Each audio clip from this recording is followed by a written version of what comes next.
Chapter 17. Now Elijah the Tishbite from Tishbe in Gilead said to Ahab, As the Lord, the God of Israel, lives, whom I serve, there will be neither dew nor rain in the next few years except at my word. Then the word of the Lord came to Elijah. Leave here, turn eastward, and hide in the Kerith ravine, east of the Jordan. You will drink from the brook, and I have directed the ravens to supply you with food there. So he did what the Lord had told him. He went to the Kerith ravine, east of the Jordan, and stayed there. The ravens brought him bread and meat in the morning, and bread and meat in the evening, and he drank from the brook. Some time later the brook dried up, because there had been no rain in the land. Then the word of the Lord came to him.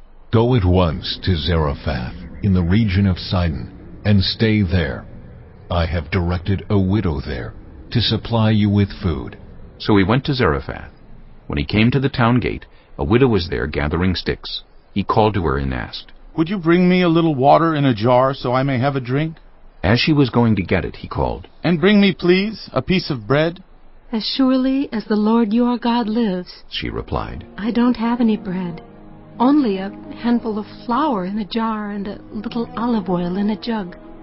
I am gathering a few sticks to take home and make a meal for myself and my son, that we may eat it and die.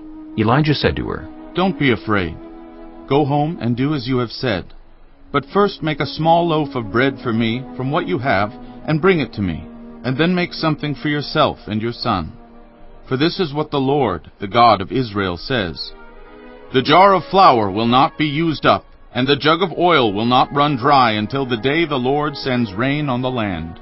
She went away and did as Elijah had told her. So there was food every day for Elijah and for the woman and her family. For the jar of flour was not used up, and the jug of oil did not run dry, in keeping with the word of the Lord spoken by Elijah. Some time later, the son of the woman who owned the house became ill. He grew worse, and finally stopped breathing. She said to Elijah, What do you have against me, man of God? Did you come to remind me of my sin and kill my son? Give me your son, Elijah replied. He took him from her arms, carried him to the upper room where he was staying, and laid him on his bed. Then he cried out to the Lord, Lord my God, have you brought tragedy even on this widow I am staying with by causing her son to die? Then he stretched himself out on the boy 3 times, and cried out to the Lord, Lord my God, let this boy's life return to him. The Lord heard Elijah's cry, and the boy's life returned to him, and he lived.